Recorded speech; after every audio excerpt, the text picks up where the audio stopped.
ताल Thok Ke brought to you by R pure का हल्दी मसाला, मिर्च धनिया करे कमाल, सबका राजा आर प्योर मसाला।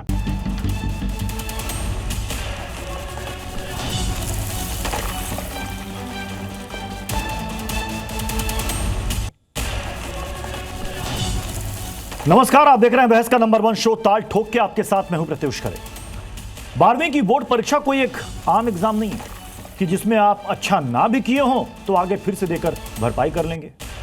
अपने देश में बच्चों को सरकार इसके जरिए आमतौर पर कोई जॉब नहीं देती कि 12वीं पास है तो चलो आजा जॉब। ऐसे में सिस्टम से बस इतनी उम्मीद की जाती है कि 12वीं की इस दहलीज पर बच्चों को उनकी शैक्षिक मेधा के हिसाब से उनका हक तो मिल ही जाए, क्योंकि 12वीं बोर्ड की मार्कशीट जिंदगी भर की पूंजी है, उनकी कमाई है बच्चों की। आगे जिंदगी की कई राह इसी के रास्ते तय होती है।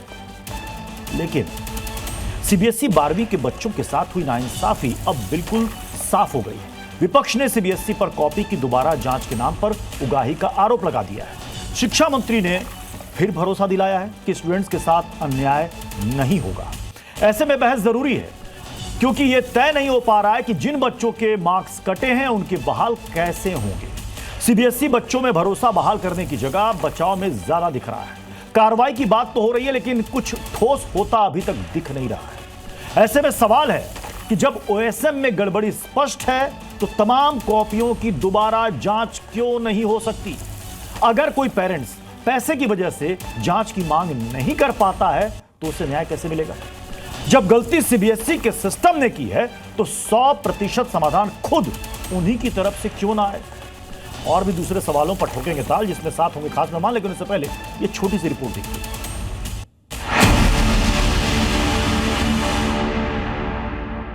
मीठा या नमकीन, चाहे जैसे खाओ, 100% सूजी से बनी आर प्योर वर्मिसेली, स्वादिष्ट, सेहतमंद हर रोज।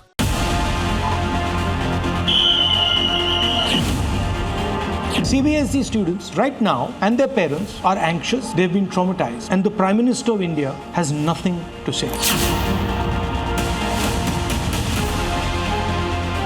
अगर ऐसे कुछ गड़बड़ी हुई होगी तो किसी को हम स्पेयर नहीं करेंगे। मैं जब खुद इस विसंगति का, इस अव्यवस्था का सरकार की ओर से दायित्व लेता हूं। जो क्राइटेरिया होना चाहिए उस सबको हल्का कर दिया गया ताकि कोएम्प्ट को लाया जा सके, उसको ये ठेका दिलवाया जा सके। सीबीएसई की जो ओएसएम मार्किंग स्कीम आई है उसकी वजह से परेशान है, क्योंकि ये कि एक्सपेरिमेंट की तरह बार बार सरकार पॉलिसीज को ले आती है। गलती कंपनी की, भुगत रहा है बच्चा। जेब किसकी खाली हो रही है? माँ बाप की। चलिए अपने मेहमानों साहब को मिलवा देते हैं। हमारे साथ हैं डॉक्टर जफर इस्लाम, बीजेपी के प्रवक्ता, ईशान त्यागी, कांग्रेस के प्रवक्ता, संजीव झा, आम आदमी पार्टी के प्रवक्ता, डॉक्टर के वाजपेयी, स्पोक्सपर्सन है आरएलएम के, आकांक्षा शर्मा एक स्टूडेंट है, वो हमारे साथ जुड़ रही हैं, और हमारे 2 सहयोगी भी इस वक्त स्टूडेंट्स के साथ जुड़ रहे हैं। जफर इस्लाम जी, राहुल गांधी का पोस्ट आपने देखा होगा कि गलती सीबीएसई की और सजा बच्चे और कमाई सरकार की।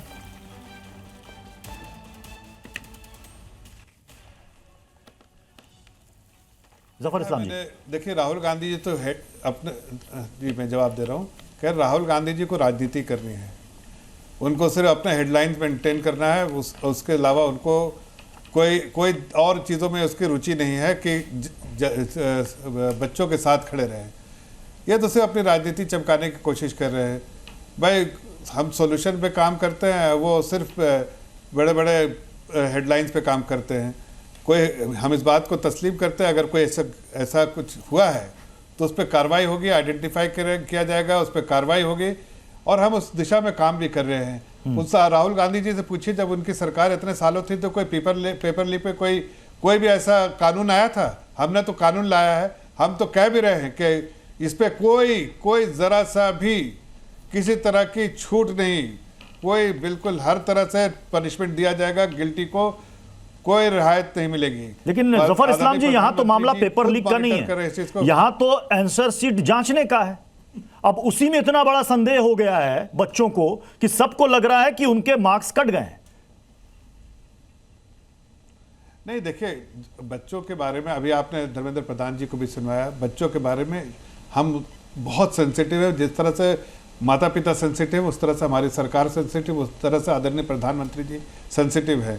हर चीज़ का समाधान निकाला जाएगा। और देखिए, अगर कोई कहीं भी कोई ऐसी चीज किसी को लगती है तो उसका भी समाधान निकाला जाएगा। इसलिए कि हम बच्चों के साथ खड़े हैं, बच्चों के भविष्य के साथ खड़े हैं। हम इस पर कोई राजनीति नहीं चाहते हैं और राजनीति करना भी नहीं चाहते हैं। लेकिन ये जरूर पूछना चाहते हो कि भाई जो लोग अपोजिशन में बैठे हैं, अपने जरा गरीबा झांक के देखिए कि कभी कोई ऐसा काम ऐसा क्या है। उनके समय तो क्या क्या रिक्रूटमेंट में स्कैम और पेपर लीक आए दिन होता था। अब तो ये बिल्कुल बंद हो गया। लेकिन उसके बाद इसलिए कि हमने कानून लेके आए। लेकिन फिर भी अगर कुछ हुआ है तो हम उसको हाइड करने की कोशिश नहीं कर रहे, छुपाने की कोशिश नहीं कर रहे, बल्कि हम कह रहे हैं बच्चों मतलब के साथ आप एक्सेप्ट कर रहे हैं कि ये गड़बड़ी हुई है। आप एक्सेप्ट कर रहे हैं कि ये गड़बड़ी हुई है और बड़े पैमाने पर ये गड़बड़ी हुई है और बच्चों के संदेह को आप दूर करेंगे। मैं शांत त्यागी जी, मैं आप ही के सवाल पर आता हूं जो कांग्रेस बार-बार 10 सेकंड और 10 सेकंड बोल लेता हूं। ओके, मैं ये कह रहा हूं कि इन्वेस्टिगेशन हो रहा है। ठीक है, इन्वेस्टिगेशन हो जाने दीजिए। मैं ये किसी चीज को हाइड करने की कोशिश नहीं कर रहा हूं कि छिपा देना या उसको इनकार कर देना है कि भाई नहीं ऐसा नहीं हुआ है। हम कह रहे हैं कि बच्चों की शिकायत है, इन्वेस्टिगेशन होगा, जो भी दोषी होगा या गलती होगी उसको सुधार किया जाएगा, दोषी को दंडित किया जाएगा। ये मैं आपको आश्वासन दिलाना चाहता हूं। बच्चों के साथ अन्याय नहीं होगा, दोषियों को दंडित किया जाएगा। ईशान त्यागी जी, क्यों कांग्रेस को लग रहा है कि यह गड़बड़ी नहीं बल्कि एक सोची समझी साजिश है? कौन सी साजिश? नमस्कार पीयूष जी। देखिए पीयूष जी, मैं बड़ा सौभाग्यवान हूं कि मेरी जो शिक्षा है वो कांग्रेस की सरकारों के समय हुई है और शायद आपकी भी शिक्षा जो है वो कांग्रेस के सरकारों के समय पे हुई होगी। और मुझे लगता है जफर इस्लाम साहब की जो शिक्षा है वो भी कांग्रेस सरकारों के समय पे रही होगी, क्योंकि तब ऐसी बातें नहीं होती थी। पीयूष जी, मैं आपके सवाल पे आऊंगा, लेकिन जब एक देश का भविष्य का आकलन होता है ना कि देश का भविष्य कैसा होगा, कितना उज्जवल होगा, कितना वो साइंटिफिक प्रोग्रेस करेगा, क्या वो नए नए पेटेंट्स लेकर आएगा, साइंस की फील्ड में क्या करेगा, स्पेस टेक्नोलॉजी में क्या करेगा, तो उसका आपको एक बार एजुकेशन सिस्टम जो है उसका आकलन अगर कर लेंगे तो उससे आपको मोटा मोटा समझ जाएगा कि देश का भविष्य उज्जवल होगा कि गर्त में होगा। देश का भविष्य उज्जवल था जब कांग्रेस की सरकारें थी, क्योंकि जो एजुकेशन सिस्टम है हमारा वो बड़ा दुरुस्त था। लेकिन अब देश का भविष्य गर्त में जाता जा रहा है। आप एक पूरी पीढ़ी को मोदी सरकार नष्ट कर देना चाहती है। मैं बताता हूं कैसे। अब इन्होंने एक बात बोली, उस पर पहले रिस्पॉन्ड कर देता हूं। इन्होंने एक बात बोली कि दंड दिया जाएगा। दंड कैसे देंगे साहब आप? दंड अगर आपको देना होता तो जो ब्लैक लिस्ट का रूल था कि सीबीएसई अगर कोई गड़बड़ी करते हुए पाती है किसी कंपनी को, उसको ब्लैकलिस्ट कर देगी। ये 2025 में टेंडर में था, लेकिन उसको निकाल दिया गया। उस पर फाइन तो लगा देंगे, लेकिन उसको ब्लैकलिस्ट नहीं करेंगे। ऐसा क्या रिश्ता है आपका इस कंपनी से, मुझे बताइए जफर इस्लाम साहब। दूसरा सवाल मेरा यहां पर एक ही आता है कि बच्चे इस समय उन पे एक आर्थिक बोझ उनके परिवारों पे लाद दिया जा रहा है। कैसे, मैं आपको बताता हूं। अगर आपको पेपर अपना निकलवाना है तो लगभग आपको 100 रुपए देने पड़ेंगे, और इवैल्यूएशन अगर करवाना है तो 25 रुपए प्रति क्वेश्चन आपको देने पड़ेंगे उसमें। और ये सिर्फ एक सब्जेक्ट की बात है, मतलब उसमें आगे अगर आप इसको मल्टीप्लाई करते जाएंगे अन्य सब्जेक्टों से तो आपको ये समझ आएगा कि लगभग आपको 2000 रुपए का बिल, 2-2.5-3 हजार रुपए का बिल सीबीएसई आपको थमा देगी।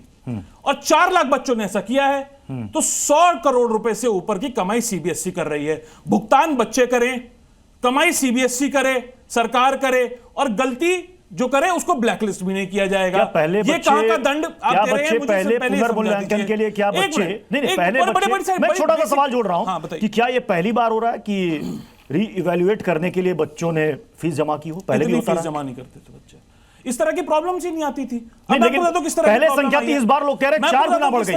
4 गुना ऐसे छात्रों की संख्या बढ़ गई जिन्होंने इसके लिए आवेदन बिल्कुल आवेदन किया है। मैं बताता हूं, इस तरह की प्रॉब्लम ही नहीं आती थी पहले, इतनी प्रॉब्लम्स नहीं आती थी पहले। दूसरी बात, प्रॉब्लम किस तरह की आ रही है? जब आपने एक मिनट सुन लीजिए जफर इस्लाम साहब, मैंने बड़े धैर्यपूर्वक आपको सुना, हर सरकारों में करानी बड़े धैर्यपूर्वक आपको सुना जफर इस्लाम साहब। जब आप आंसर शीट बच्चे मंगवा रहे हैं तो पता चल रहा है वो बच्चे की आंसर शीट ही नहीं है। जब उसमें मार्किंग बच्चा देख रहा है तो वो ये देख रहा है कि जहां पे एमसीक्यू क्वेश्चन होते हैं, यानी कि उसमें 4 ऑप्शन दिए होते हैं या 3 ऑप्शन 2 ऑप्शन दिए होते हैं, वहां पे 0.5 नंबर दे रखे हैं। आप सही गलत के आंसर के भी 0.5 नंबर दिए जाएंगे। तीसरी सबसे महत्वपूर्ण बात, जफर इस्लाम जी को और बच्चों को आपने जफर इस्लाम साहब को भी दिया, आखिरी 10 सेकंड। इस सिस्टम में मोदी सरकार ने बच्चों को एक लेबोरेटरी का चूहा होता है ना जिसपे एक्सपेरिमेंट किए जाते हैं, वो चूहा बना दिया है। जब आपको मार्केटिंग करनी होती है, अपनी परीक्षा पे चर्चा करनी होती है, तो बच्चों की भीड़ बना के आप उनको भीड़ के माध्यम से बुला के, बाकी भी मेहमान सभी को बराबर मुझे समय देना है। मैं जफर इस्लाम, नरेंद्र मोदी का आखिरी बस एक आखिरी लाइन बोल दे रहा हूं। नरेंद्र मोदी जी का एक ही नारा है, ना पढ़ा हूं ना पढ़ने दूंगा। अगर कोई संवेदनशील प्रधानमंत्री होता तो वो आम की वैरायटी की बात नहीं करता मन की बात में। अगर कोई संवेदनशील प्रधानमंत्री होता तो वो ये नहीं बताता कि आपको पानी पीना है, आम पन्ना पीना है, कि उसकी क्या रेसिपी है। जफर इस्लाम जी, राहुल गांधी ने कहा है कि जिस कंपनी कोएम्प्ट को यह जिम्मेदारी मिली वो पहले ग्लोब एरिना के नाम से तेलंगाना में 2019 में ये कारनामे कर चुकी है। नाम बदला पर नियत वही, फितरत वही। इतिहास जब पता था इस कंपनी का तो क्यों इसको दिया गया टेंडर? देखिए, मैंने कहा ना कि कुछ चीज़ें इन्वेस्टिगेशन पे छोड़ दीजिए। इन्वेस्टिगेशन, ये जो दलीलें अभी आ रही हैं, इसका जवाब जो है इन्वेस्टिगेशन की रिपोर्ट आने के बाद ही देना सही होगा, उचित होगा। ऐसे में इस तरह के एलिगेशंस, गलत एलिगेशंस आते रहते हैं। हकीकत पता चलती है इन्वेस्टिगेशन के बाद, तो मैं इन्वेस्टिगेशन का इंतजार करूंगा, उसके बाद कोई टीका टिप्पणी करूंगा। लेकिन जो नियत की बात कर रहे हैं, ये कह रहे हैं कि भाई रिवैल्यूएशन पहले कभी नहीं होता था, किस जगह की बात कर रहे हैं भाई?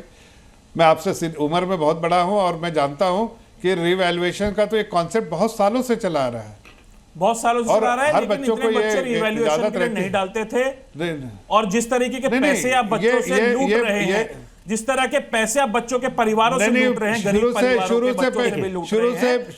शुरू से ये रिवैल्यूएशन होता है। आज राहत है बच्चों को, पहले राहत नहीं थी, रिवैल्यूएशन भी नहीं होता था, कुछ नहीं होता था आपके समय में। वो नहीं है इसका वास्ता, नहीं, कुछ नहीं होता से कोई लेना देना नहीं है। मैं आपसे छोटा हूं, मैं इस बात को मानता हूं। नहीं, मैं तो कह रहा हूं कि आप उस वक्त भी रिवैल्यूएशन हो रहा था, आपके समय भी होता है, और ये बराबर से ये अधिकार है बच्चों का कि रिवैल्यूएशन सबके टेस्टिंग के रिवैल्यूएशन के बारे में बात करने का अधिकार है। आपने ओएसएम की कितनी टेस्टिंग करवाई है बता दीजिए। अब आप बोल लीजिए, पीछे बोल रहे। हाँ, मैं बिल्कुल बोल रहा हूं। आपने ओएसएम सिस्टम की कितनी मैं जरा टेस्टिंग अपने सहयोगियों का रुख करता हूं। जोधपुर से लोकेश और दिल्ली से तानिया हमारे साथ जुड़ी हुई हैं। तानिया, बच्चे क्या चाहते हैं और उनमें से कितने बच्चे हैं जिन्होंने फिर से पुनर्मूल्यांकन के लिए आवेदन दिया है? देखिए, इस समय मैं रनहौला गांव में मौजूद हूँ, जहाँ पे मेरे साथ कुछ स्टूडेंट्स हैं जिन्होंने इसी साल अपनी जो है परीक्षा दी है, और इसमें से मेरे साथ वो भी बच्चा है जिसने अपनी रीवैल्यूएशन में डाला है। बच्चे कितना दुखी हैं क्योंकि पोर्टल अभी तक खुला नहीं है।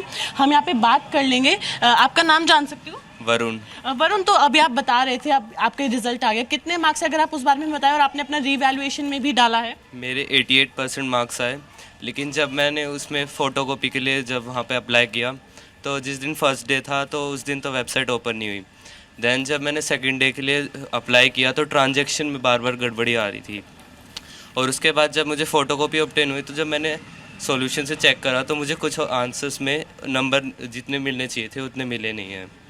ये दिक्कत आई थी। अब मैं रीवैल्यूएशन के लिए अप्लाई करूँगा, तो जब बीच में वो पोर्टल ओपन हुआ था तो तब तो हो ही नहीं पाया था, ओपन ही नहीं हो रहा था। बार बार कभी नेटवर्क इशू आते थे, कभी लिंक ओपन नहीं होता था। मतलब बार बार ये दिक्कत आ रही है कि एक तो मार्क्स जो हैं वो सही नहीं आए, और उसके बाद जब रीवैल्यूएशन चाह रहे हैं तो भी दिक्कत आ रही है। हाँ, ऐसा बहुत बार हो रहा है। तो देखिए, यहाँ पे और भी स्टूडेंट्स, हम एक बार उनसे भी कोशिश करेंगे। आपका बेटा नाम जान सकती हूँ?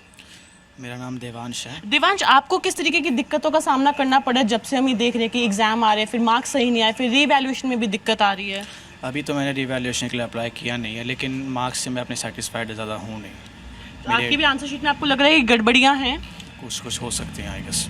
कितने मार्क्स आए आपके अभी? 82% मार्क्स हैं। तो भी आपको लगता है कि आपके से ज़्यादा आ सकते थे? हाँ, एक्सपेक्टेड तो थे। तानिया, आप हमारे साथ बने रहे। मैं जोधपुर रुक करूंगा लोकेश, वहां पर बच्चों से दो सवाल कीजिएगा।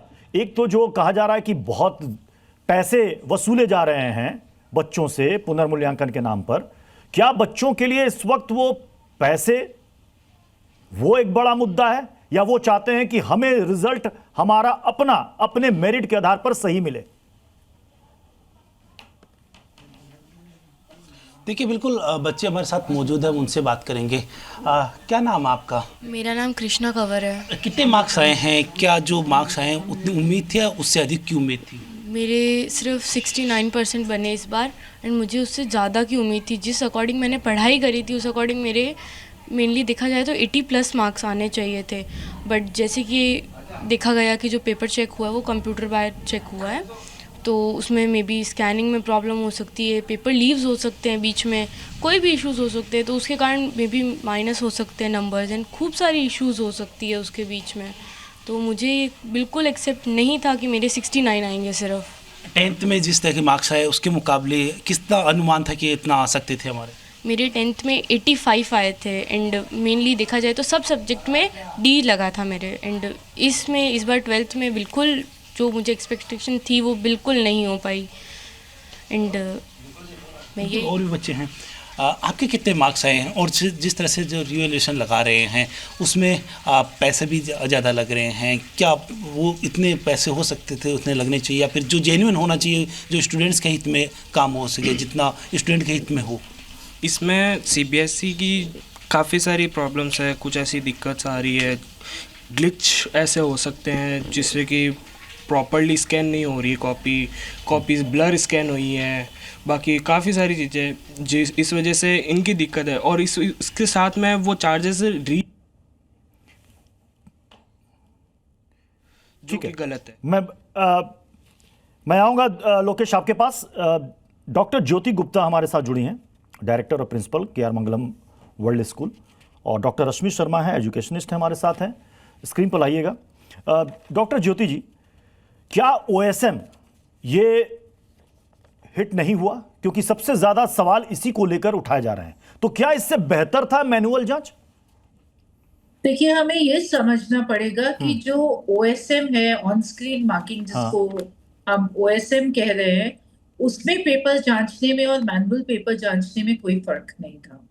जैसे हम मैनुअल पेन से कॉपी को जांचते हैं, वो कॉपी हाथ से पकड़ते हैं, उसी तरीके से ये कॉपी स्कैन होके कंप्यूटर स्क्रीन पे हमें नजर आ रही थी, और पेन पकड़ने की जगह हमने माउस और कीबोर्ड से करेक्शंस किए, और वहां पे प्रॉपर टिक मार्क भी लगाए हैं और मार्क्स भी दिए हैं। और जैसे कि पिछले सालों में मार्किंग स्कीम्स बनती थी, उसी तरीके से मार्किंग स्कीम बनी है। जब इम्तिहान हो जाता है तो ये 5 दिन से लेके 1 हफ्ते की प्रतिक्रिया होती है, जिसमें सारे पेपर्स के मार्किंग स्कीम्स बनते हैं। उसी तरीके से मार्किंग स्कीम्स बने और वो अपलोड हुए। टीचर्स के पास वो हार्ड कॉपीज में भी थे और वो कंप्यूटर पे भी थे। तो अगर आप मुझसे पूछेंगे as a teacher, as a evaluator, कि पहले जांचने में और अभी जांचने में क्या फर्क था, कोई भी फर्क नहीं था। किसी कंप्यूटर ने कॉपी चेक नहीं की है, किसी एआई ने कॉपी चेक नहीं की है। मैं ये मानती हूँ कि ब्लर्ड कॉपीज आती थी, पर उनको रिजेक्ट किया जाता था। किसी भी टीचर ने ब्लर्ड कॉपी को जांचा नहीं है। और साथ में इसमें मतलब एआई का सिर्फ इतना सा रोल था कि टोटली ऑटोमेटिकली हो रही थी, और कोई भी जो क्वेश्चन था उसको अनचेक नहीं छोड़ा जा सकता था, क्योंकि वो आगे पेज बढ़ता ही नहीं था। और कुछ ऐसा नहीं है कि मोबाइल फोन पे आप स्क्रॉल ठीक है। मैं डॉक्टर रश्मि आपसे समझना चाहूंगा, मतलब कुछ मामलों में तो आंसर शीट ही बदल गई। जिसने आवेदन दिया पता चला उसे उसका आंसर शीट नहीं मिला, और ये भी ये आरोप लग रहा है कि एआरएस की बजाय मोबाइल फोन से स्कैन किया गया। स्कैन कॉपियों के पन्ने धुंधले थे, टेक्स्ट पढ़ने में परेशानी हो रही थी। जी बिल्कुल, जैसा आपने कहा अभी कि जो पन्ने धुंधले आते थे हमारे पास, हम उन्हें चेक ही नहीं करते थे, आगे बढ़ाते थे। फिर हमारे पास जो पन्ने एकदम साफ आते थे हम उन्हीं को चेक करते थे। और अगर आप देखें तो टीचर्स के तरफ से आपको कोई शिकायत नहीं मिलेगी, क्योंकि हम लोगों ने अपनी कॉपी पूरी तरह से पूरा अच्छे से समझ के उसे चेक करके भेजा है। नंबरों में कहीं कोई गलती नहीं है। अब स्कैनिंग में अगर प्रॉब्लम आ रही है, बच्चों के पास जो कॉपियां पहुंची हैं उसमें प्रॉब्लम आ रही है, तो ये सीबीएसई को दिखना पड़ेगा कि उनके एंड में कहाँ प्रॉब्लम आ रही है। अब रही बात नई तकनीक की, तो मैं एक बात कहना चाहूंगी कि हमें इसका स्वागत करना चाहिए। हम सब नई तकनीक का स्वागत करते हैं, हमारे बच्चे तक करते हैं, लेकिन हम बच्चों के साथ के साथ हमें ये भी देखना होगा कि हम बच्चों के भविष्य से खिलवाड़ नहीं कर सकते, क्योंकि ये 12वीं का बच्चा है, ये आगे कंपटीशन एग्जाम के लिए अपने को तैयार कर रहा है। नहीं तो ऐसे मामले में अब होना क्या चाहिए? क्या होना चाहिए? होना ये चाहिए कि सरकार को ये देखना चाहिए कि कहाँ कमी रही है। वो जो जिसको भी उन्होंने हैंडओवर किया था ये पूरा सीबीएसई का, जो ये कंपनी थी, उसको देखिए ना आप कि कहाँ प्रॉब्लम आई है। स्कैन प्रॉपर क्यों नहीं पहुंचा, बच्चों की कॉपियां बदली क्यों गई हैं, हम टीचर लोगों ने अपना काम सही से किया, उन्होंने वहां कहाँ गलती की है, ये उन्हें देखना चाहिए। ओके, हमारे साथ अक्षरा शर्मा भी हमारे साथ जुड़ी हुई हैं। अक्षरा, आपने क्या सभी सब्जेक्ट के लिए फिर से दिया आपने रीइवैल्यूएशन के लिए? सर मैंने 4 कॉपीज़ के लिए जो स्कैन कॉपीज़ थी अपनी मंगवाई थी। हाँ। क्योंकि मुझे 3 सब्जेक्ट्स तो मुझे चेक करने थे और एक सब्जेक्ट था कि साइकोलॉजी का, कि मैंने कहा मैं एक बार चेक कर लेती हूँ जस्ट टू सेटिस्फाई, क्योंकि मेरे मार्क्स उसमें 90s की रेंज में नहीं बन रहे थे। तो सर जब मैंने वो कॉपीज़ मंगवाई तो मुझे उन्होंने सबसे पहले तो मतलब 2 कॉपीज़ भेजी नहीं, मुझे साइकोलॉजी की कॉपी रिपीटेडली उन्होंने 3 बार भेजी और एक कॉपी मुझे उन्होंने फिज़िक्स की भेजी। तो सर जब मैंने साइकोलॉजी की कॉपी अपनी जब देखी तो मैंने वहाँ पर देखा कि मुझे MCQ में जहाँ पर या तो 1 नंबर मिलते या 0 नंबर, मुझे वहाँ पर 0.5 मार्क्स दिए गए थे। और सर 2 पेजेस ऐसे थे जिसमें मार्क्स दिए गए थे पर टोटलिंग में उन पेजेस को चेक नहीं करा गया था। अब इसका जवाब डॉक्टर रश्मि इसका जवाब दीजिएगा। आप कह रही हैं कि टीचर से, एक सेकंड, खर्चा कितना आया इसमें, खर्चा भी पूछ लीजिए। मैं डॉक्टर रश्मि अब ये कह रहे हैं कि कई तो प्रश्न इनके जांचे नहीं गए, आप कह रहे हैं टीचर की तरफ से कोई गलती नहीं हुई। नहीं सर, हमारी तरफ से हर प्रश्न जांचा गया है, HE के पास तो फिर इनके पास जो कॉपी आई उसमें ऐसा क्यों आया?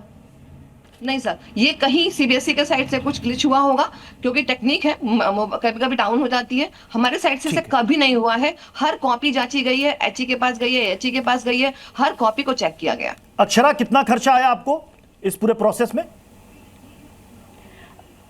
सर मुझे 400 रुपीज़ जो थे वो पे करने पड़े, जिसके बावजूद भी मुझे अपनी 2 कॉपीज़ नहीं मिली। और सर वो जब पोर्टल में अपलोड की गई बाकी की 2 कॉपीज़ मुझे मेल पर नहीं भेजी थी, वो पोर्टल भी बंद हो गया और मैं जो 2 कॉपीज़ थी वो 15 मिनट तक ही देख पाई।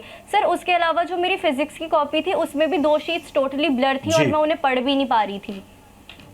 देखिए डॉक्टर AK वाजपेयी जी, ये समस्या है जो छात्र बता रहे हैं, टीचर्स भी हमारे साथ हैं, एक्सपर्ट है, वो बता रहे हैं कि हमारी तरफ से कोई भी गड़बड़ी नहीं है।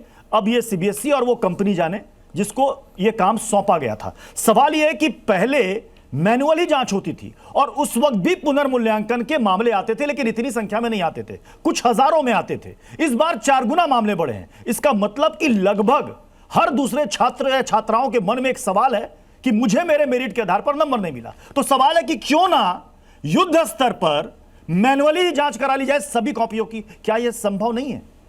AK वाजपेयी जी। देखिए प्रतीश जी, ऐसा है कि ये बच्चों के बेटरमेंट के लिए OSM की प्रणाली लाई गई है। हाँ। कैसे? और इसमें समझना होगा आपको, टीचरों ने बड़े प्रॉपर्ली एक्सप्रेस किया सारी चीजें, लेकिन 17 लाख बच्चे डिजिटली, एक सेकंड सुनिए ना, 17 लाख, अरे सुनिए बेहतरी के लिए सुनिए ना, पहले पीछे बोले जा रहे हो, पहले चीजों को समझिए, पहले चीजों को समझिए ना, मैं समझाने की कोशिश कर रहा हूँ, आप बीच में बोले जा रहे हो। Yes, it's not a matter, ये राजनीति का विषय नहीं है। 17 लाख छात्रों ने हिस्सा लिया, 1 करोड़ 4 लाख कॉपियां बनी, 40 करोड़ पन्ने बने। प्लीज अप्रिशिएट, चीजों को समझना भी पड़ेगा। अगर उसमें कुछ कॉपियों में किसी तरीके से ब्लरिंग की अगर कंप्लेंट आ रही है तो वो सुधार दी जाएगी, लेकिन अगर जो स्टूडेंट फ्रेंडली है चीज, एडवांसमेंट के लिए है, तो आप उसको राजनीति का हिस्सा कैसे बनाएंगे भाई? बच्चों की भलाई के लिए की जा रही है चीजें, हर जगह AI का इस्तेमाल हो रहा है, हर जगह डिजिटल चीजें आ रही हैं, उसी का ये हिस्सा है। यही सरकार एजुकेशन नई पॉलिसी भी लेके यही सरकार आई है और कानून भी बनाया है कि लीकेज बंद हो जाएगी। और इसी तरीके से इस प्रक्रिया में जहां जहां जो जो कमी आ रही है, मिनिस्टर धर्मेंद्र प्रधान ने बड़ी क्लियरली चीजों को माना कि अगर कोई लैप्स है उसको हम खुद स्वयं चेक करेंगे, और प्रधानमंत्री स्वयं निगरानी कर रहे हैं इस चीज की। इससे ज्यादा क्या किया जा सकता है? संजीव झा जी, एक तरफ तो कह रहे हैं, शिक्षा मंत्री ने कहा है कि यह गड़बड़ी हुई है और इस गलती को हम स्वीकारते हैं और किसी भी सिंगल छात्र के साथ हम अन्याय नहीं होने देंगे। OSM में कहां गलती हुई है, क्या गड़बड़ी हुई है, इसकी जांच की जा रही है। बकायदा IIT मद्रास के विशेषज्ञ इसमें लगे हुए हैं। क्या आपको उस जांच पर भरोसा नहीं है? देखिए, हाँ बिल्कुल भरोसा नहीं है। भरोसा इसलिए नहीं है कि धर्मेंद्र प्रधान ये बात बहुत बार कह चुके हैं। आप देखिए ना, नीट का एग्जाम 2024 में कैंसिल हुआ था, क्या कहा था? एग्जैक्टली यही बात कहा था कि बिल से निकाल लिया जाएगा अगर कोई इसमें अपराधी होगा, कोई दोषी होगा। क्या हुआ फिर 25 में एग्जाम कैंसिल हो गया। कोई भी एग्जाम, चाहे CBSE का एग्जाम हो, चाहे नीट का एग्जाम है, चाहे CUET एग्जाम हो, कोई भी एग्जाम ये ठीक से करा पाए, इनसे हो नहीं पा रहा है। प्रधानमंत्री मन की बात कर रहे हैं, यार बच्चों की मन की बात कर लो। ये कहते हैं बच्चों की बेटरमेंट की बात है। बेटरमेंट की बात तब होनी चाहिए जब उनके भविष्य खिलवाड़ नहीं होता। आज उनके भविष्य के साथ आप खिलवाड़ कर रहे हैं। 14 साल की मेहनत, ना केवल बच्चों की, पेरेंट्स का भी, उसको आप 1 मिनट में ख़राब कर देते हैं, क्योंकि आपका प्रोसेस ठीक नहीं है। अगर कोई बड़ा प्रोसेस आप लेकर आ रहे हैं तो पहले से ठीक से ट्रायल कर लेना चाहिए, एक एक बिंदु की जांच कर लेनी चाहिए। कोई मजाक तो नहीं कर रहे हैं ना आप 18 लाख बच्चों के भविष्य से खिलवाड़ कैसे, किसने अधिकार दे दिया आपका? आज जो बच्चे ट्रॉमा में हैं और आप पे भरोसा भी नहीं है, आप बड़ी बड़ी बातें कर रहे हैं। मुझे लगता है कि देश हित में अगर प्रधानमंत्री कुछ करना चाहते हो तो एक काम कर लें कि धर्मेंद्र प्रधान जी का इस्तीफा ले लें एक बार। मुझे लगता है कि सबसे बड़ी प्रॉब्लम ही धर्मेंद्र प्रधान हो। क्या स्टेटमेंट देंगे? रिवैल्यूएशन आज अभी तक नहीं खुल पाया है, बच्चे रिवैल्यूएशन कर पाएंगे वो नहीं हो पा रहा है। उसमें कौन सी ऐसी दिक्कतें आ रही है, क्या परेशानियां आ रही है? पूरा देश इनसे सवाल कर रहा है, समाधान इनके पास नहीं है। एक एग्जाम आप ठीक से बच्चों का नहीं करा सकते, क्या देश का भविष्य ठीक करेंगे? संजीव जी, आपके मुताबिक अभी इस स्टेज पर समाधान क्या होना चाहिए? देखिए, मुझे ये लगता है कि आपने बिल्कुल ठीक कहा कि अगर मान लीजिए किसी तरह का प्रॉब्लम इस ओएसएम में है तो फिजिकल पहले टेस्ट जांच होती थी, जांच करा लीजिए फिजिकल। बच्चों क्यों ये doctor Zafar Islam, challenges doctor Zafar Islam जी, और पहले रीट्रायल कर लीजिए। अगर इतने छात्रों के मन में संदेह है, सवाल है, शक है, तो क्या ये संभव नहीं हो सकता कि मैनुअल तरीके से ही, भले युद्ध स्तर पर 3 हफ्ते लग जाए उसके लिए, फिर से सारी कॉपियों को जांच करके उसके बाद रिजल्ट प्रकाशित कर दी जाए कि देख लीजिए ये आपका रिजल्ट है, मैनुअल तरीके से? देखिए, मैंने कहा पहले भी कि छात्रों के भविष्य से कोई खिलवाड़ नहीं होगा। उनकी भविष्य की रक्षा करना हमारा कर्तव्य है, हमारे धर्म है और हम उसका पालन करेंगे। स्वयं आदरणीय प्रधानमंत्री जी इसको मॉनिटर कर रहे हैं, जो भी कदम उचित कदम होंगे उठाए जाएंगे। अब यहीं पे देखिए कि आप, एक टीचर ने क्या कहा और एक छात्र ने क्या कहा और एक जो राजनीति करने वाले लोगों ने क्या कहा। कांग्रेस के प्रवक्ता इसमें पूरे तौर से राजनीति कर रहे हैं, ये राजनीतिक मामला नहीं है। आपने बच्चों के साथ तो कभी उनके भविष्य के लिए चिंता की नहीं, आप सिर्फ 10 जनपद की चिंता करते हैं, वहीं चिंता करिए तो अच्छा रहेगा, वहीं से आपको ताकत मिलती है इस तरह के बच्चों के साथ खिलवाड़ करने के लिए। अब रही बात है जो बच्चों के दिलों में जो भी उनके दिल में है कि एक मेरे 80 मार्क्स आने चाहिए तो 70 मार्क्स से कोई ब्लर हो गया, तो उसके लिए तो इन्वेस्टिगेशन हो रहा है कि उसके अगर उसमें जो भी सच्चाई दिखेगी तो उसके सही उचित कदम उठाए जाएंगे, ताकि बच्चों के लिए, हम तो बच्चों के लिए समर्पित है ना, उनके भविष्य के लिए समर्पित है। हम कोई राजनीति करने वालों के लिए थोड़ी है कि उनकी बातों का संज्ञान लेके हम कोई गलत फैसला करें। हम सही फैसला करेंगे, सही समय पर फैसला करेंगे, ये आश्वासन देना चाहते हैं। और बच्चों को आपके चैनल के माध्यम से कि आप लोगों के भविष्य से कोई खिलवाड़ नहीं होगा। हम गलती कुछ भी हो उसको सुधार किया जाएगा, हम छिपाएंगे नहीं, सुधार करेंगे, ठीक है, उसमें सुधार लाएंगे। लेकिन ये कांग्रेस पार्टी की तरह नहीं कि ऐसे में घड़ियालू आंसू बहा के जनता को और बच्चों को गुमराह करना चाह रहे हैं। जिस कंपनी पर सवाल खड़े किए जा रहे हैं उस पर शिक्षा मंत्री ने कहा कि ओएसएम प्रक्रिया में जो गड़बड़ी हुई है उसको ठीक करने की कोशिश की जा रही है।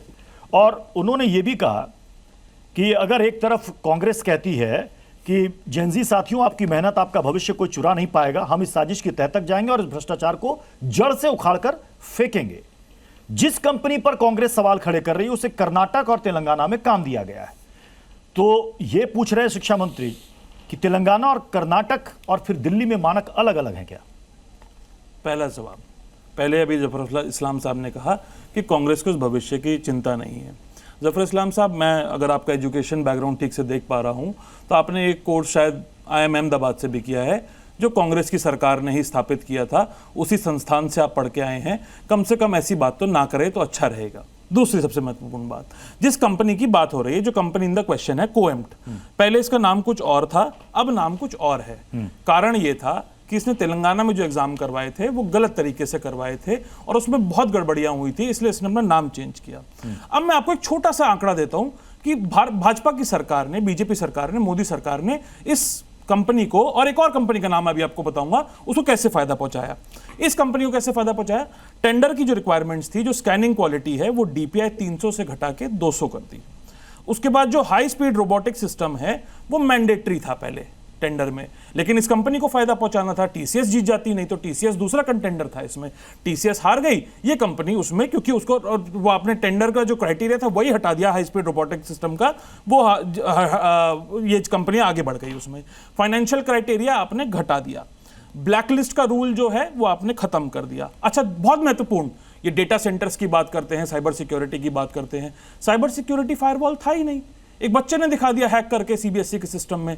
अच्छा, तीसरी एक और क्राइटेरिया, पहले टेंडर में क्राइटेरिया था कि इस कंपनी का जिसको भी टेंडर मिलेगा उसका अपना एक डेटा सेंटर होना चाहिए जहां पे आप सेफ्टी के साथ बच्चों का डेटा सेव कर सके, स्टोर कर सके, लेकिन वो क्राइटेरिया भी हटा दिया। ऑन प्रेमाइसेस और ओन्ड जो एक डेटा सेंटर होता है उसको हटा के इन्होंने क्लाउड डेटा को अप्रूव कर दिया, क्योंकि इस कंपनी को जिताना था।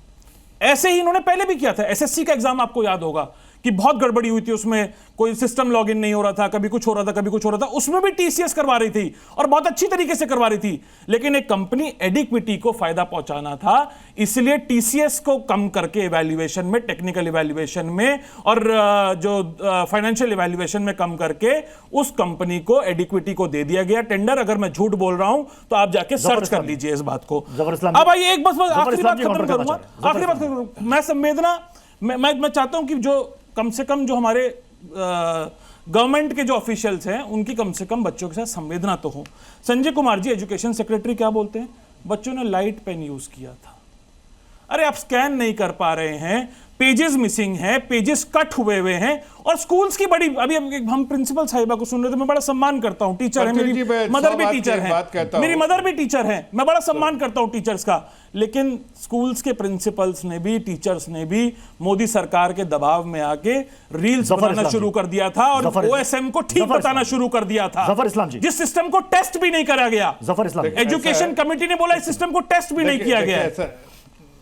अरे भाई सुन लो, ऐसा है कि जब स्वयं शिक्षा मंत्री खुद कह रहे हैं, उनको तो इस्तीफा ही देना चाहिए शिक्षा मंत्री को। इन्वेस्टिगेशन हो रही है, लगातार पेपर लीक हो रहे हैं और आपने बोला, गंभीरता से सुना तो गंभीरता से जवाब भी ले लीजिए। नहीं, मैं तो सिर्फ इतना बहुत संक्षेप में ये बोल रहा हूं कि शिक्षा मंत्री ने स्वयं कहा कि इसको मैं खुद मॉनिटर कर रहा हूं, जो भी इसमें गलतियां अगर हुई हैं वो इन्वेस्टिगेशन के बाद। आज तो कांग्रेस पार्टी या कोई भी, हम भी कुछ बोल सकते हैं, कांग्रेस पार्टी भी कुछ बोल सकती है या कोई भी कुछ बोल सकता है, लेकिन इन्वेस्टिगेशन के बाद जो भी एलिगेशंस आए हैं, जो भी बच्चों की शिकायतें हैं, वो इन्वेस्टिगेशन के बाद ही पता चलेगी। लेकिन मैं इतना जरूर कह सकता हूँ, कांग्रेस जो है घड़ियालू आंसू बहाने में माहिर है, वो जनता को गुमराह और देश को गुमराह करना जानती है। हकीकत में वो चिंतित होती तो जैसे हमने कहा कि हमने कानून बनाया पेपर लीक के बारे में, बच्चों को नहीं हमने तो पेपर लीक के, जब परीक्षा पे हमने पेपर लीक के लिए कानून बनाया। आपने क्या किया? जरा राहुल गांधी से पूछिएगा। खैर राहुल गांधी जी ज्यादा पढ़े लिखे नहीं है, लेकिन जो कुछ पढ़े लिखे लोग हैं आप उनसे पूछ लीजिए। माध्यम की तरह इस्तेमाल करते हैं अपनी मोदी जी, लेकिन जब उनके पेपरों की बात आती है तो भविष्य के लिए हम चिंता करते हैं, आप चिंता नहीं कर रहे हैं। स्कैन नहीं होता है, आप अगर उनका पेपर कटा हुआ आता है, उनके नंबर जितने आने चाहिए उतने नहीं आते हैं, और जिस कंपनी को जितने नंबर आने चाहिए उतने नंबर आएंगे, वो अगर फिजिकल वेरिफिकेशन की जरूरत पड़ी तो फिजिकल वेरिफिकेशन भी करेंगे। कई बच्चे हैं जो ये कह रहे हैं कि मेरा 75% से भी कम अंक आया, मुझे उम्मीद थी कि 90% एंड अबव मैं जाऊंगा, अब मैं आईआईटी के लिए एलिजिबल नहीं। देखिए ऐसा एक 10 सेकंड, कुछ बच्चे प्रत्युष जी ऐसे भी आईआईटी क्लियर होने की कगार पे, लेकिन इसमें नंबर कम आया सीबीएसई में, ऐसे भी बच्चे हैं। मैं डॉक्टर रश्मि कुछ कहना चाह रहे हैं, डॉक्टर जफर इस्लाम साहब, इसमें नहीं आ रहे हैं। अगर मान लीजिए उस गड़बड़ी की वजह से कोई आईआईटी उसका छूट जाएगा, उसके लिए वो पात्र नहीं रहेगा, तो जिंदगी भर का मलाल रहेगा, क्योंकि ये ऐसा एग्जाम है बच्चों का, एकेडमिक एक पूंजी है। ये ऐसा नहीं है कि पेपर लिख हुआ कैंसिल कर दो दोबारा करा लो, अब तो उसके रिकॉर्ड में एकेडमिक चस्पा हो गया कि तुम्हारे 69%, तुम्हारे 70%, जबकि वो डिजर्व करता था 95-96%। इसका खामियाजा ये छात्र क्यों भुगते? प्रत्युष जी, मैं बिल्कुल यहाँ पे ये नहीं, मैं तो खुद ही कह रहा हूँ, छात्र को बच्चों के भविष्य के साथ खिलवाड़ नहीं होना चाहिए था। इसके लिए सरकार ये कर सकती थी, क्योंकि इस तकनीक का तो हम वेलकम करते हैं, हमने इसे चेक किया, हमें तो सही लगा था। अब कहाँ से ग्लिच आ रहा है, बच्चों के पास जो कॉपियां पहुंच रही हैं कहाँ से गलत पहुंच रही हैं, वो वहां उस एंड पर देखना चाहिए सीबीएसई को। आपके मुताबिक आपको क्या ग्लिच नजर आता है? आप बार बार एक कह रहे हैं कि कहां से ग्लिच आ रहा है। आप लोग तो खुद एक्सपर्ट है, बताइए ग्लिच कहां से आया, कैसे आया? हमारे पास जो कॉपी प्रॉपर स्कैन नहीं होके आती थी हम भेजते थे, प्रॉपर स्कैन होके फिर हमारे पास आती थी तो हम चेक करते थे। तो हमारे साइड से तो कोई गलती नहीं हुई। अब आप बच्चों के भविष्य जिन बच्चों के आंसर शीट बदल गए वो ग्लिच कहां से आया? ये मैं इसीलिए कह रही हूँ कि सरकार को ये जो नई स्कीम लाई थी उसको प्रॉपर ट्रेनिंग के साथ इसको लाना चाहिए, तैयारी के साथ। डॉक्टर जफर इस्लाम जी, डॉक्टर जफर इस्लाम जी, कई बार क्या होता है कि टाइपो एरर भी होता है, बात समझ में आती है। चलिए स्कैन किया, धुंधलापन उसमें आया, वो भी बात समझ में आती है, लेकिन आंसर शीट बदल जाए, समझ आ सकती। प्रत्युष जी क्या बात कर रहे हैं? अगर वो बदल ही जाए तो फिर यहां पर क्या कहेंगे? यहां पर क्या नहीं समझ आ सकता। और पेपर बदल के आ गया। नहीं, एक मिनट, मतलब जफर इस्लाम फेल हुए थे, लेकिन पेपर दे दिया उनको, शाम क्या किया, पास दिखा रहा है। सवाल इनसे था। अरे भाई चुप रहो, बीच में अपने अपने समय में बोलिए ना, बीच में बोलेंगे तो कोई समझ में नहीं आएगा। सवालों के जवाब नहीं दे रहे ना आप, इसलिए बीच में बोलना पड़ रहा है आपको, बार-बार बीच में। मैं तो देखिए ये बात मुझे लॉजिकली नहीं लगती है। हर लोग ये, हर बच्चे ये क्लेम कर सकते हैं, मैं भी क्लेम कर सकता हूं, आप भी क्लेम कर सकते हैं अपने परफॉर्मेंस के बारे में। हकीकत तो पेपर जो है लिखा हुआ वही बताएगा। अगर उसमें कुछ कमियां रह गई हैं कि ब्लर हो गया है, कुछ हो गया है, जैसा डॉक्टर रश्मि ने बताया कि हम उसको वापस मंगाते थे और हमको सीबीएसई भेजती थी कि ये ठीक से हम नहीं देख पा रहे, हमको साफ स्कैन किया हुआ कॉपी भेजा जाए। ऐसे में अब दो तरह के स्टेटमेंट्स आ रहे हैं। अभी राजनीतिक वाले लोग तो राजनीति करने के लिए उनको कोई मौका नहीं मिलता है, तो ये सोच रहे राजनीति बच्चों के बहाने राजनीति कर ले, लेकिन छोड़िए उनको, डिस्कार्डेड लोगों को छोड़ दीजिए।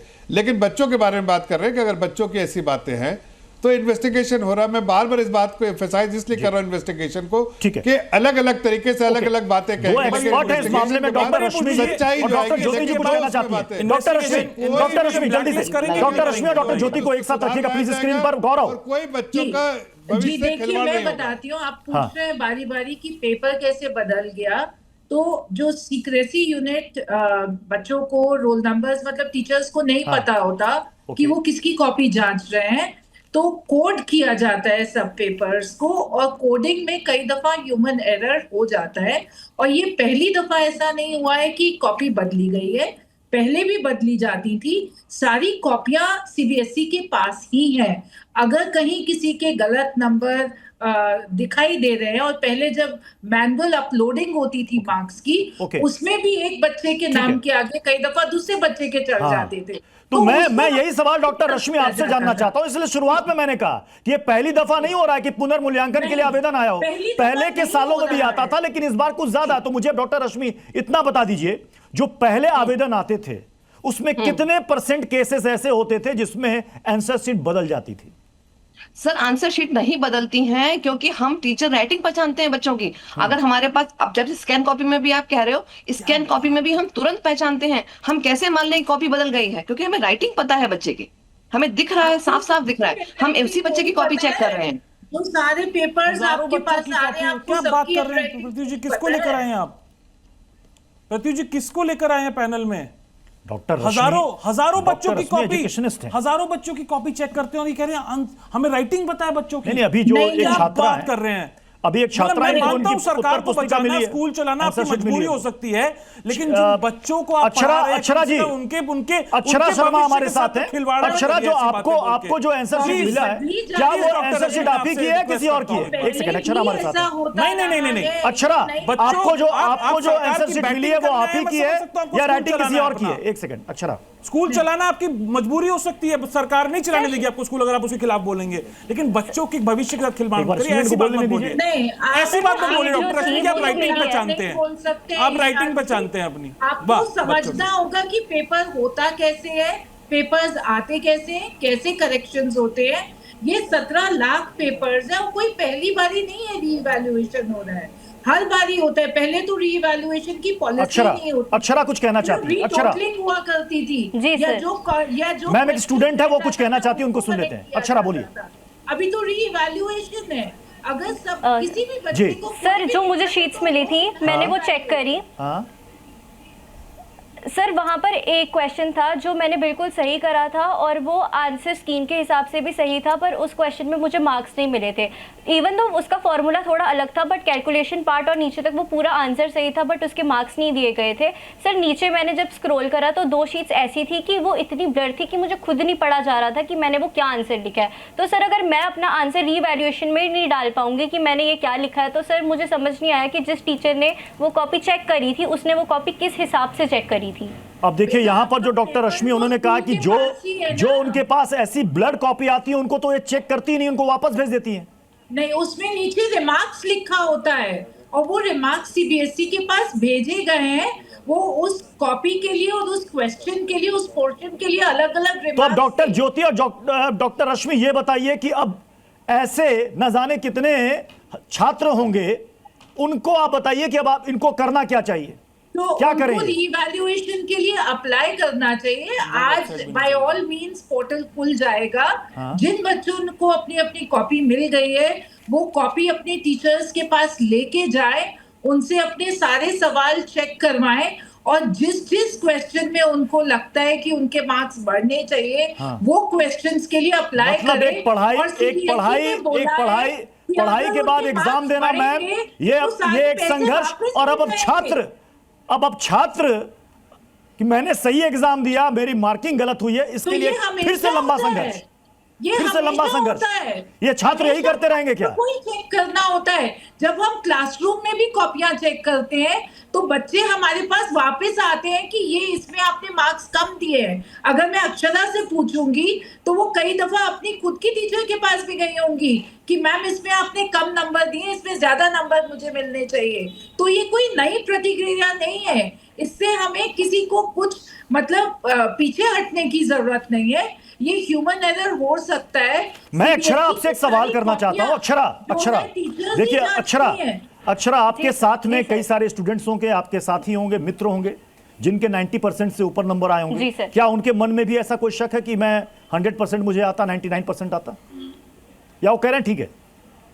अक्षरा सर मेरे साथ तो काफ़ी सारे ऐसे बच्चे हैं जिन्होंने मुझे अपनी शीट शेयर की हुई है और उनका भी सेम इशू है। किसी के 2 पेज खुद के हैं और अगले पेज किसी और की है। सर किसी की शीट मुझे आई थी, उसमें जो 4-5 पेजेस थे वो 4 बार रिपीट थे, लाइक 4-5, उसमें दूसरे पेजेस थे ही नहीं। सर और भी बहुत सारे ऐसे इश्यूज़ हैं। और सर उसके अलावा ये जो पोर्टल होता है, ये बोल रहे हैं कि हम रीवैल्यूएशन करवाते हैं, पर सर मुझे समझ नहीं आता कि क्या हम 24 घंटे इसी वेबसाइट को खोल के बैठे रहेंगे। सर मैंने 4 दिन वेस्ट करे हैं अपने पूरे वो जो रीवैल्यूएशन में जो स्कैन कॉपीज थी उसके लिए। सर कभी पेमेंट नहीं हो पा रही थी, कभी मैं पोर्टल नहीं खोल पा रही थी। अब उसके बाद आज भी मैं सुबह से फोन पे ये देख रही हूँ कि ये साइट कब चलेगी। सर हमें और भी एग्जाम्स होते हैं, हमारे कॉम्पिटिटिव एग्जाम्स होते हैं। इसीलिए मैंने सवाल किया कि देखिए बच्चों के सामने कितनी चुनौती है। एक तो एग्जाम हुआ, पास हुआ, उस रिजल्ट से वो खुश नहीं है, अब उसको सही रिजल्ट पाने के लिए इतना संघर्ष करना पड़ रहा है। 4-4 दिन के बाद पोर्टल खुल रहा है, उसके बाद ये अप्लाई कर पा रहे हैं, जो मिल रहा है उससे भी ये संतुष्ट नहीं है। क्या करें फिर ये बच्चे? देखिए ये मैं फिर कहूंगी कि बच्चों का ये राइट है रीइवैल्यूएट करवाना। वो लोग अपना टाइम वेस्ट नहीं कर रहे। अगर उनके मार्क्स बढ़ेंगे तो उन्हीं के लिए अच्छे हैं, और मार्क्स बढ़ेंगे तो सारे पैसे भी इनके रिफंड हो जाएंगे। सीबीएसई ने तो इतना तक कहा है। अब इसके बाद भी अगर ये लोग नहीं उतना मेहनत करेंगे कि अपना पोर्टल देखें और उसके ऊपर रीइवैल्यूएट करें, तो वो किसी और के लिए नहीं करेंगे, अपने लिए करेंगे। यहाँ पर अगर एक नया सिस्टम चालू हुआ है तो उसके लिए थोड़े से टीदिंग प्रॉब्लम। क्या आप दोबारा मैनुअल चेक के लिए आप अग्री हैं या नहीं? नहीं बिल्कुल नहीं, क्योंकि सारे पेपर्स मैनुअल तो सीबीएसई के पास रखे हैं। अगर किसी भी कॉपी में दिक्कत है तो सीबीएसई तो वो कॉपियां देख ही रही है। अक्षर आप क्या चाहती हैं? मैनुअल तरीके से हो या फिर ओएसएम तकनीक से ही हो? बताइए क्या चाहती हैं आप? सर मैं चाहती हूँ ये चीज़ मैनुअल तरीके से हो। सर मैं चाहती हूँ ये मैनुअल तरीके से हो, क्योंकि ये पायलट प्रोजेक्ट जब तक 2 साल तक चलेगा नहीं तब तक तो ओएसएम जो सर मेरा सीयूईटी का एग्जाम था, और मैं आपको बताती हूँ कि जब वो एग्जाम हुआ था मैंने देखा था कि कॉलेज के जो पीसीस थे वहाँ के पीसीस वेरिफिकेशन के टाइम हैंग हो जाते थे 10-10 मिनट के लिए। तो सर मुझे समझ नहीं आया कि ये जो स्कूल में पूरा डिजिटल सिस्टम हुआ है ये चला कैसे होगा OSM का, जब एक साइट भी इतने अच्छे से नहीं चल पा रही है। तो सर ये सॉफ्टवेयर हम कैसे एक्सपेक्ट कर ले कि सारे स्कूल्स में चलेगा, और सर इसके बाद अगर ये चल भी गया तो हम कैसे एक्सपेक्ट कर ले कि सारे टीचर्स को समझ आएगा कि मार्किंग कैसे करनी है। सो सर हम चाहते हैं कि मैनुअल रीचेकिंग वापस होनी चाहिए हर पेपर की। अब डॉक्टर रश्मि देखिए, ऐसे ना जाने कितने सवाल है कई स्टूडेंट्स के मन में, इन सवालों का जवाब मिलना चाहिए डॉक्टर रश्मि। बिल्कुल मिलना चाहिए। तो उसके लिए वही हम कह रहे हैं ना कि हर बच्चा अपना खोल के देख तो सकता है, उसे पूरा अधिकार है देखने का। हमने जब कॉपियां चेक की, हमारे पास प्रॉपर कॉपियां आई हैं, हमने हर कॉपी को प्रॉपर चेक किया, उनके मार्क्स दिए। जहां हमें समस्या आई हमने कॉपी को आगे पास कर दिया, जब ठीक आई हमारे पास तब हमने उसको देखा। अब ये CBSE को देखना चाहिए कि उसके पास ये क्यों प्रॉब्लम आ रही है, बच्चों के पास ब्लर कॉपियां क्यों पहुंच रही है, तो वो दोबारा चेक कर रहे हैं उसे। और रही बात यहाँ पे दोबारा टीचर के चेक करने की, मैंने ये सवाल डॉक्टर ज्योति जी से पूछा था, मैं आपसे भी पूछता हूं, आप क्या इसके लिए सहमत है कि फिर से मैनुअल चेक हो सब कॉपी की? सर यहाँ शिक्षक के साथ तो कोई बात ही नहीं है, बात तो CBSE के साथ है। हमने तो कॉपियां प्रॉपर चेक करके दी हैं। बच्चों को जो समस्या आ रही है CBSE सिर्फ कॉपियां मिल रही है, वहां प्रॉपर नहीं मिल रही है, तो ये उनको वहां देखना चाहिए। ये तो ये कह रहे हैं कि कई सवालों को जांचा ही नहीं गया। हाँ तो नहीं आए होंगे, वहां से स्कैन नहीं हुए होंगे, कुछ तो रीजन रहा होगा ना। CBSE को देखना चाहिए कि क्यों नहीं पहुंचे। सारी कॉपी एक ही दफा, कोई कॉपी कटी नहीं है, किसी कॉपी के पेजेस नहीं कटे हैं, पूरी की पूरी कॉपी एक ही दफा में स्कैन हुई है। मैं रश्मि जी के साथ इत्तेफाक नहीं रखती इसमें। नहीं, लेकिन डॉक्टर ज्योति जो केसेस सामने आए हैं जिसमें उनकी आंसर शीट थी नहीं, इसको आप कैसे नकार सकती हैं? नहीं देखिए, जो आंसर शीट नहीं है, जिस बच्चे ने अपनी कॉपी मंगाई, जो सोशल मीडिया पर आया और वायरल हुआ, उसके बाद मामले ने तूल पकड़ा, उसकी तो आंसर शीट थी नहीं। नहीं, जिसकी आंसर शीट नहीं थी, देखिए दो चीजें हैं यहाँ पे। एक था कि बच्चा कहता है ये मेरी आंसर शीट नहीं है, वो एक मैनुअल प्रॉब्लम है। जिस आदमी ने कॉपी को कोड किया था, हो सकता है उससे वहां पे गलती हुई हो। जहां स्कैनिंग की बात है, पूरी कॉपी, तो अगर वो बच्चा आवाज नहीं उठाता मैम, तो मान लिया जाता कि वही उसका रिजल्ट है, वही उसका मेरिट है। नहीं बिल्कुल नहीं। हाँ, अगर तो क्या स्वतः संज्ञान लेते हुए CBSE उसको दोबारा कहता कि बच्चे तुम्हारी कॉपी चेंज हो गई थी, मैं तुमको तुम्हारा से पुनर्मूल्यांकन करके सही रिजल्ट दे रहा हूं, ये करता क्या? बच्चे को अटेम्प्ट करना पड़ता ना। अगर बच्चा नहीं बताता तो पता नहीं चलता। यस, ये पॉइंट है मैम। अब कई सारे पेरेंट्स ऐसे होंगे जो नहीं, कई सारे पेरेंट्स ऐसे होंगे मैम जो मान लीजिए कि इसके दोबारा से पुनर्मूल्यांकन के लिए वो पैसे ना दे पाए, तो मान ले कि यही है मेरे बच्चे का 12वीं का रिजल्ट। जी, ये तो हर साल कोई ना कोई ऐसा केस जरूर निकलता है जिसमें कहीं ना कहीं कॉपी चेंज हो गई होती है। क्योंकि कोडिंग तो पता नहीं कितने सालों से होती है। आपने इम्तिहान दिए, मैंने इम्तिहान दिए, तब भी गलती होती थी। ये तो एक मैनुअल गलती है जो हुई है। दूसरी बात कि कोई क्वेश्चन स्कैन हुआ या नहीं हुआ, मैं उसको नहीं मानती, क्योंकि पूरी बुकलेट स्कैन हुई है। हाँ, जो सप्लीमेंट्री शीट्स थी, अगर धागे से उसको नहीं जोर से बांधा गया, हो सकता है कोई सप्लीमेंट्री शीट रह गई हो स्कैनिंग के लिए। तो मैम अगर आप कह रही हैं नहीं, उस बात से लोग सहमत हैं कि आप कह रहे हैं कि ऐसी मिस्टेक्स, ऐसी त्रुटियां होती थी। तो इस बार जो 4 गुना संख्या बढ़ी है आवेदन की, तो क्या बच्चों के मन में बिना वजह यह शक आ गया? देखिए, इस बारी क्यों इस बार 4 गुना बच्चों ने अप्लाई किया है कि मेरे दोबारा से जांच की जाए? हम सबको पता है कि 85% पास परसेंटेज है। हमें यह भी पता है कि 95% से ऊपर वाले बच्चों की संख्या कम हुई है।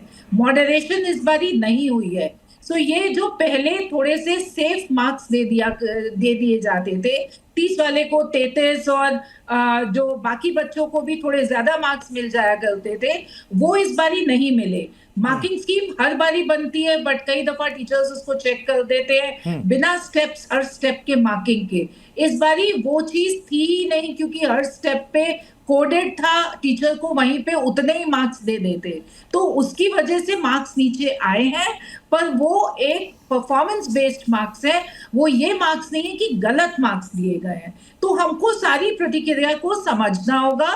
कितने बच्चे रिवैल्यूएशन के लिए अप्लाई कर रहे हैं? आप देखिए, पहले 700 रुपए की फीस थी, उसके बाद 100 रुपए की। डॉक्टर रश्मि जी, जिनको मान लीजिए 75% मार्क्स नहीं आए, वो क्या करें? मान ले कि ये सही रिजल्ट है मेरा, नहीं, बिल्कुल नहीं। हर बच्चे को अपना जो उसका परफॉर्मेंस होता है, उसको हर बच्चे को अपना परफॉर्मेंस पता होता है। अगर उसे लगता है तो जरूर अपनी कॉपी खुलवाए। जैसे ये बच्ची बोल रही है, अक्षरा बोल रही है कि भाई राइटिंग उसने देखा नहीं मिल रही, मेरी कॉपी नहीं है, किसी और की कॉपी है, तो उसको पूरा हक बनता है और ये काम सीबीएसई को करना चाहिए, सरकार को भी संज्ञान में लेना चाहिए। बच्चों के भविष्य के साथ खिलवाड़ नहीं करना चाहिए। मैं अभी भी कह रही हूँ कि उन्हें, हमारे पास कॉपियां आई हैं, हमने अपना पूरा काम अच्छे से करके दिया। अब वहां से जो समस्या है, बच्चों को अपना आवाज उठानी चाहिए, नंबर कम है जरूर बोलना चाहिए, बच्चों का भविष्य है ये, और ये अब सीबीएसई को देखना चाहिए कि इसे कैसे वो ठीक करें। जफर जी, इसमें जिम्मेदारी कैसे तय होगी? और जो बच्चों के मन में सवाल है कि अगले वर्ष यानी कि अगले साल फिर से एग्जाम होगी, इस बार जो हुआ, क्या आप बच्चों को ये एश्योरेंस, आश्वासन देंगे कि पूरी गारंटी है कि कहीं कोई मिस्टेक, त्रुटि नाम मात्र भी नहीं होगी, 0.01% भी नहीं होगी? देखिए, बिल्कुल आप सही कह रहे हैं। बच्चों को सिर्फ आश्वासन नहीं दूंगा, बल्कि ये भी कहूँगा कि जो कमियां रह गई इस बार, उसका भी सही से जो है रेजोल्यूशन निकालेंगे, ताकि बच्चों के साथ कोई अन्याय नहीं हो। आगे आने वाले दिनों में कोई ऐसी कमियां ना रहे, उसकी पूरी तो चिंता करेंगे ही, सरकार चिंता कर रही है। लेकिन साथ साथ इस बार भी अगर कोई इन्वेस्टिगेशन के बाद पता चला कोई कमियां रह गई हैं, बच्चों को किसी तरह से निराश होने की जरूरत नहीं है। ये मैं आश्वासन दिलाना चाह रहा हूं। कंपनी की लापरवाही नहीं, कंपनी की लापरवाही नहीं, कोई बहुत बड़ी गलती, गड़बड़ी सामने आई तो कंपनी पर क्या होगा? फाइन तक मामला रहेगा, जुर्माने तक, या कंपनी बैन होगी, ब्लैकलिस्टेड हो जाएगी? कोई कसर नहीं छोड़ी जाएगी, बैन नहीं, कोई कसर नहीं छोड़ा जाएगा। जो सही, जो दंडित, जिस तरह से दंडित करना लोगों को लगता है कि सही तरीका दंडित करने का, वही दंडित किया जाएगा। गारंटी तो नीट का पेपर भी था कि लीक नहीं होगा, बीपीएससी का पेपर भी था लीक नहीं होगा, पुलिस भर्ती का पेपर भी लीक नहीं होगा, टीचर भर्ती का पेपर भी लीक नहीं होगा, एसएससी का पेपर भी ठीक तरीके से होगा। गारंटी तो इन सब चीजों की भी दी गई थी। और मैं सैल्यूट करता हूं आपके चैनल के माध्यम से राहुल गांधी जी को, अक्षरा शर्मा को, जिस बच्ची ने पूरे तंत्र की पोल खोल दी सार्वजनिक रूप से आके। हर किसी बच्चे में हिम्मत नहीं होती, हर किसी के माँ बाप उसे सार्वजनिक रूप से आके ये नहीं बोलेंगे कि तंत्र ही खराब है, क्योंकि उनको पता है कि ये तंत्र कैसा है। और मैं, ये दिख रहा है, जो स्कूल के शिक्षक, मैं बड़ा सम्मान करता हूं उनका, लेकिन स्कूलों की भी मजबूरी है कि अगर वो सरकार के खिलाफ बोलेंगे, सीबीएसई के खिलाफ बोलेंगे, मंत्री के खिलाफ बोलेंगे, प्रधानमंत्री के खिलाफ बोलेंगे या सवाल उठाएंगे, तो उनके स्कूल पे भी आ जाएगी। इसलिए उनकह मजबूरी है, वरना हमारे गुरुओं ने हमेशा हमारा समर्थन किया कि हमारों को राइट है। वो तो कह रहे धागा नहीं बांधा उन्होंने सही से, वो ये भी कह रहे धागा नहीं बांधा। मैंने 2 साल इतनी तैयारी करी 11th-12th में, और उसके बाद मैं जान से ज्यादा तेज धागा बांध के आता था जब भी मैं सप्लीमेंट्री शीट लेता था। क्या बात कर रहे हैं आप, कैसी बात कर रहे हैं? वो एक कह रहे हैं हम सबकी हैंडराइटिंग जानते हैं, मंत्री कह रहे हैं कि किसी भी बच्चे के साथ अन्याय नहीं होने देंगे। मैं समझता हूं उनकी सभी की शिकायतों का पूरा समाधान किया जाएगा। बहुत बहुत शुक्रिया आप सभी मेहमानों का हमारे साथ ताल ठोक कर जुड़ने के लिए। R pure shahi paneer masala, delicious, healthy everyday.